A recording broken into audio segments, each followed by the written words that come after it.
Tragedy off Florida coast. Missing solo scuba diver LeeAnn Fay Sellers found dead after 2 days search. A heartbreaking search for a missing scuba diver off Florida's Gulf Coast has ended in tragedy after authorities recovered the body of a woman who disappeared during a solo dive near Treasure Island Beach. Now it's time to break down every angle of this story on our AI podcast. Usually when we talk about an incident scene, like a car accident on a highway or even a hiker who gets lost in a national park, there is this expectation of physical permanence. Right. You drop something, it stays there. Exactly. You step in the mud, you leave a footprint, it is trackable, it is grounded in reality. Yeah. But then you step off the edge of a boat and into the ocean, and suddenly that entire concept of a static environment it vanishes. Oh, completely. We're looking at an incident scene that literally erases itself by the second. Because the ocean is, it is the absolute definition of a dynamic, hostile environment. It does not keep secrets. It just constantly moves the evidence around, dispersing it across miles of moving water columns. Exactly. Which brings us directly into the focus of today's deep dive. We are pulling from a pretty big stack of sources today. We've got local news dispatches out of Florida. Yeah. Official marine search and rescue protocols. Right, and technical guidelines from major scuba diving organizations. Yeah. And our mission here is to unpack a recent tragic event off the Gulf Coast involving a missing solo scuba diver. Which is such a terrifying scenario. It really is. What starts as a peaceful recreational dive turns into this massive multi-agency search. Okay. But for you listening, we aren't just here to read you a timeline. No, we really want to look under the hood of how an underwater investigation actually works. Right. What happens when the ocean is your crime scene? We are going to look at the physics of what happens to the human body at depth and the uncompromising safety lessons this leaves behind for anyone venturing into extreme environments. Because the specifics of this event give us a window into a highly specialized world. When an incident happens underwater, the standard rules of search, rescue, and investigation, they are entirely thrown out the window. Let's start with the baseline facts from the initial report. So it's Friday, July 3rd. Okay. The diver is LeeAnn Fay Sellers. She is a 41-year-old woman, and she sets out for a recreational scuba dive off the coast of Treasure Island Beach in Florida. And the crucial detail here is that she is diving entirely alone. Yes, entirely alone.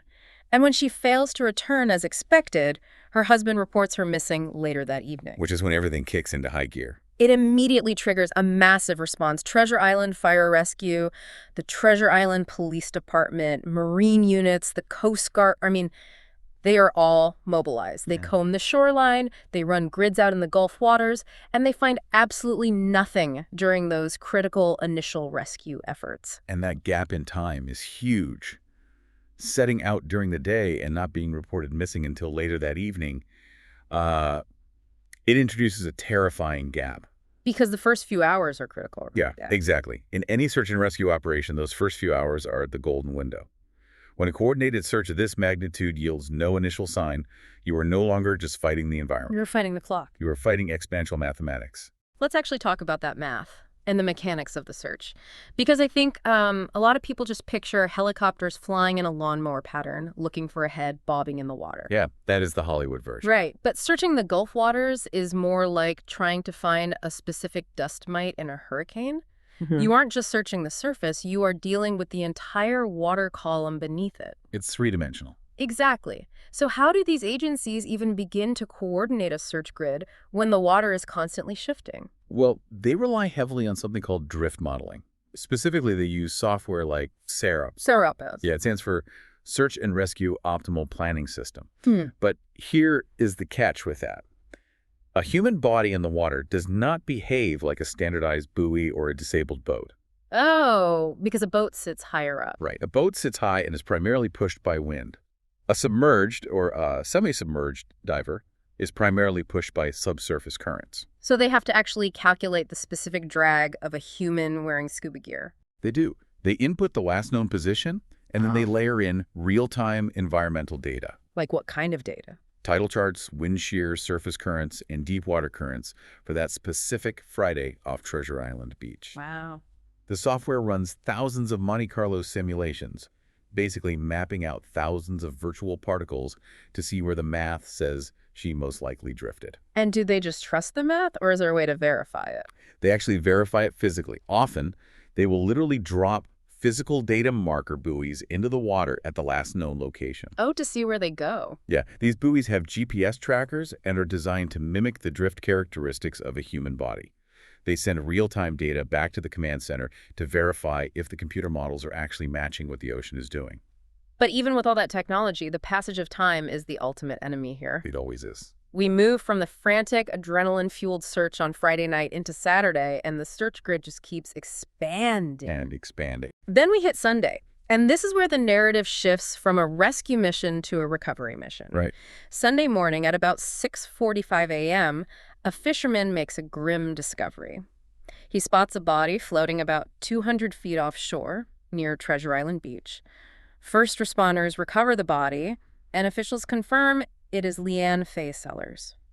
Finding the body closes the search phase, which, of course, is a devastating conclusion for the family after nearly 2 days of waiting. Yeah, absolutely heartbreaking. But from an investigative standpoint, recovering the body is what instantly opens the next phase. It gives investigators their first piece of physical evidence. And the most crucial piece of evidence is a detail noted by the authorities when she was brought ashore. She was found still wearing her full scuba diving equipment. Which is a massive clue. Now wait, I'm actually confused about something here. If she had a buoyancy control vest on the BCD, wouldn't she just float to the top automatically if she passed out or panicked, like a life jacket? That is a very common misconception. Yeah. A buoyancy control device, or BCD, is not a life jacket.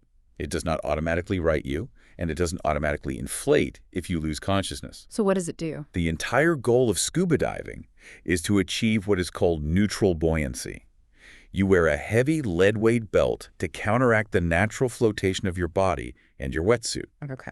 Then, you manually add small bursts of air from your tank into your BCD as you descend. This compensates for the water pressure compressing your suit. So you're just hovering. Exactly. You're trying to become weightless, neither sinking nor floating. So if you are perfectly neutrally buoyant at 60 feet and you suddenly black out, you just stay suspended at 60 feet. You don't float up. You might stay suspended, or more likely, as you exhale or as currents push you into slightly deeper, denser water, the pressure compresses the air in your BCD further. Oh, wow. You actually begin to slowly sink.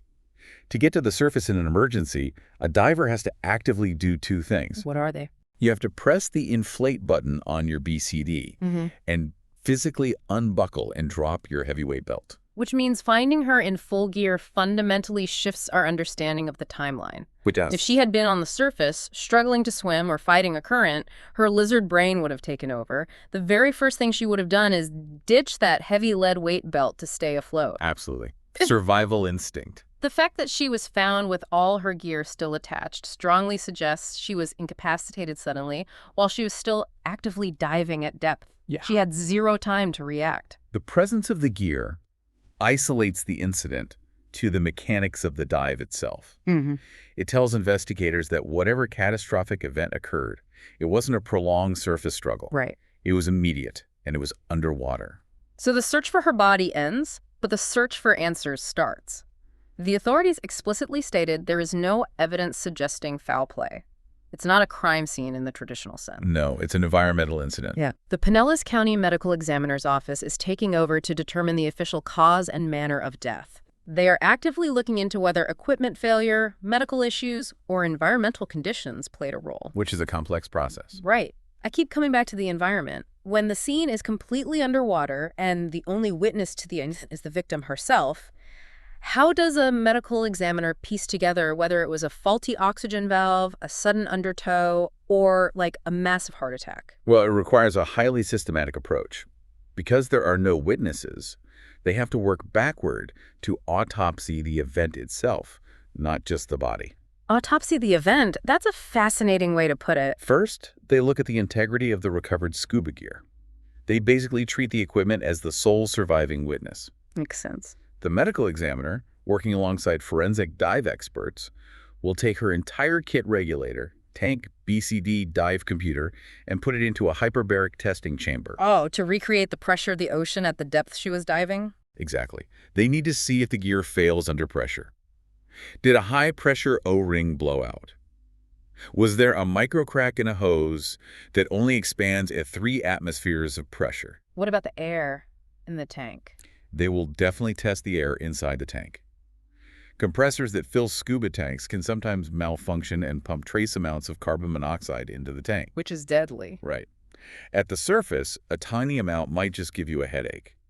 But at depth, under pressure, that same trace amount becomes highly toxic. So it could just cause you to pass out. It can cause sudden unconsciousness without any warning whatsoever. Man. I was reading through the sources, and one of the potential equipment failures mentioned was a valve freezing. Yes, that's a known risk. But this happened in July off the coast of Florida. The Gulf water feels like bathwater. How on earth does a valve freeze underwater in the summer? It comes down to thermodynamics. Okay, lay it on me. So the air inside a scuba tank is compressed to roughly 3,000 pounds per square inch. That is a massive amount of pressure. It is. When you take a breath, that air travels through the regulator valve and expands rapidly to match the surrounding water pressure. Right. According to the laws of physics, when a gas expands rapidly, its temperature drops drastically. It's a phenomenon called adiabatic cooling. Adiabatic cooling. Okay. Even if the ocean water is 80 degrees, the metal valve processing that expanding air can drop to sub-zero temperatures. No way. Yeah, and if there's even a tiny drop of moisture inside the tank or the valve, it can instantly turn to ice. And what happens when it turns to ice? Does it block the air? Actually, it usually does the opposite. It can jam the valve open. Oh, no. This causes what divers call a free flow. Instead of giving you air only when you inhale, the regulator suddenly violently blasts all 3,000 pounds of air out of the tank in a continuous roar. Just emptying the tank. A tank that was supposed to last 45 minutes can empty itself in less than 2 minutes. That is terrifying. The noise is deafening, the diver is surrounded by a massive cloud of bubbles, and it induces immediate severe panic. I can't even imagine. Okay, so the investigators test the gear for leaks, carbon monoxide, and freezing issues. Let's say the gear works perfectly in the hyperbaric chamber. They rule out equipment failure entirely. Okay. What is the next variable they look at? They look at the environmental data. Were there reported anomalies in the Gulf that day? Like storms? Or sudden thermal drops, known as thermoclines, which can shock a diver's system?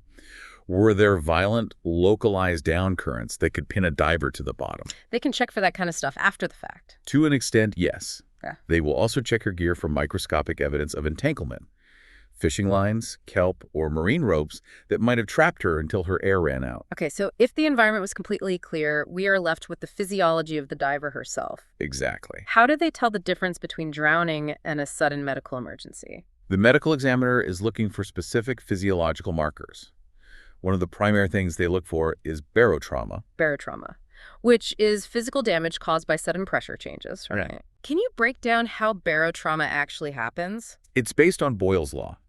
That dictates that as pressure decreases, the volume of a gas increases. Right. So if a diver panics at 60 feet and shoots to the surface while holding their breath, even if they just instinctively close their throat in fear, the compressed air inside their lungs expands as the surrounding water pressure drops. Like a balloon rising in the atmosphere until it pops. Tragically, yes. The lungs can overexpand and literally tear. This forces air bubbles directly into the bloodstream, which causes an arterial gas embolism. It can travel to the brain and cause instant unconsciousness or death before the diver even breaks the surface. That is just awful. The medical examiner can find microscopic evidence of this tearing. They also look for signs of immersion pulmonary edema, where the pressure of the water forces fluid from the body into the lungs. Or a heart attack. Exactly. Evidence of a sudden cardiac event, which is surprisingly common when the body is suddenly immersed in water. It is a rigorous process of elimination where the margins are incredibly thin. You eliminate the variables one by one until you are left with the most probable reality. Right. And this reality brings us to a much broader point, highlighted in all the diving organizations' guidelines we reviewed for this deep dive. The safety rules. Yeah. This incident serves as a very stark reminder of the risks of diving alone. The sources universally state that the buddy system is not just a recommendation. No, not at all. It is the fundamental law of recreational diving to assist with these exact emergencies. It is the foundational safety protocol. Diving alone removes the single most important redundancy system built into the sport. I was trying to conceptualize just how vital this is for those of you listening who don't dive.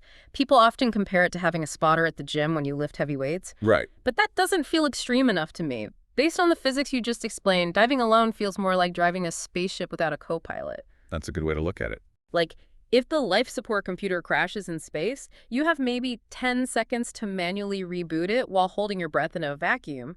If you have a co-pilot, they hit the reboot switch for you while you focus on flying. Oh, the spaceship analogy is incredibly apt because it highlights the hostile nature of the environment.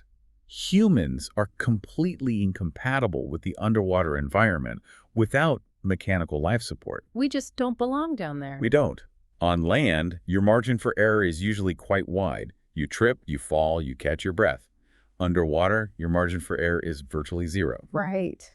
So if we look back at the 3 specific failure modes the medical examiner is investigating: gear, environment, and medical watt, the buddy system acts as a direct physical override for every single one of them. Okay, let's break down the mechanics of that. How exactly does a buddy override those specific failures? Say we have that terrifying free flow you mentioned, where the regulator freezes and empties your tank in 2 minutes. Well, if you're alone, you are instantly out of air at the bottom of the ocean. Game over. But if you have a buddy, they are swimming right next to you, equipped with a secondary regulator attached to their own tank. It's specifically called an octopus. Okay. You signal you're out of air, they hand you their octopus, and now you are both breathing safely from their tank while you slowly and calmly ascend to the surface. So a fatal gear failure becomes, what, a minor inconvenience? Exactly, just an aborted dive. Okay, what about environmental hazards? What if she got caught in a sudden strong current or became tangled in a discarded fishing net? If you are tangled alone, the natural human reaction is to thrash. Which makes it worse. Yes, which usually tangles you worse and spikes your heart rate, causing you to burn through your limited air supply twice as fast. With a buddy? A buddy provides physical stabilization. They can see the tangle behind your back that you can't reach. They pull out their dive knife, and they cut you free. Wow. It is 2 minds processing a stressful situation logically, instead of 1 mind succumbing to the panic of isolation. And the final pillar, a medical emergency. Say you have a sudden severe leg cramp, a panic attack, or, worst of all, you lose consciousness entirely due to a carbon monoxide leak or a cardiac event. This is where the buddy system is literally life-saving. If you lose consciousness alone, as we discussed with the buoyancy vest, you simply sink or remain suspended until your regulator falls out of your mouth. Right, because the BCD won't save you. But a trained dive buddy recognizes you are unresponsive. They swim over, grab hold of your harness to secure you, manually press the inflate button on your BCD or drop your weights, and they physically tow you to the surface. They do all the work. They control the ascent rate so neither of you suffers barotrauma, and they ensure your head stays above water once you breach the surface. Without a buddy, the moment any one of those 3 pillars cracks, the entire structure collapses entirely. The margin for error is just 0. You are stepping off the boat into an environment where human biology is useless. You're relying entirely on a metal tank of air and a series of rubber valves, and doing it without the one manual override that the entire sport is built around. It's deeply sobering to think about how quickly the math turns against you. It really underscores exactly why the Pinellas County Medical Examiner's investigation has to be so meticulous. Yeah. They aren't just looking for a cause of death to file a piece of paperwork. They want to know what broke. They're looking for the exact failure point. Yeah. Every time we understand exactly how a piece of gear failed or how an environmental shift caught someone off guard, it reinforces and updates the safety protocols for every other diver out there. As we wrap up this deep dive, let's distill what we've unpacked today. We've walked through the incredibly tragic timeline of 41-year-old LeeAnn Fay Sellers, whose solo dive off Florida's Gulf Coast turned from a recreational outing into a massive, frantic search operation against the clock and the currents. An operation that involves massive amounts of math and modeling just to find a starting point. We've looked at how finding her in full scuba gear, 200 feet offshore, instantly shifted the investigative focus. Ruling out a prolonged surface struggle. And pointing to a sudden, catastrophic underwater event. We explored the physics of the medical examiner's process, testing equipment in hyperbaric chambers for valve freezing and carbon monoxide. And analyzing the body for microscopic signs of pressure-induced barotrauma. And finally, we broke down the uncompromising reality of the buddy system. Why having a co-pilot in an alien environment with a 0 margin for error is the absolute golden rule of survival. Understanding the mechanics of these investigations is vital. It shifts our perspective from simply reading a tragic headline to truly understanding the physical and environmental realities of human interaction with the deep ocean. Thank you for joining us on this deep dive. We always appreciate you taking the time to really get into the weeds and unpack these complex stories with us. It's a heavy topic, but an important one. It is. Before we go, I want to circle back to how we started this conversation. We talked about footprints, physical permanence, and our deep human desire to map, categorize, and control our surroundings. Right. Knowing everything we just discussed about the margin for error being zero, knowing how physically hostile the ocean is, how quickly a single frozen valve or a sudden current can erase us completely. Right. I want to leave you with a question to ponder. What is it about human nature that constantly drives us to step off the edge of the boat and explore these unforgiving alien environments entirely on our own, even when we know the absolute necessity of having someone by our side? Okay, one question for you. What exactly happened during LeeAnn Fay Sellers' solo scuba dive? And what evidence will investigators examine to determine whether equipment failure, strong currents, a medical emergency, or another factor caused this tragic incident? Don't forget to comment it. Thanks.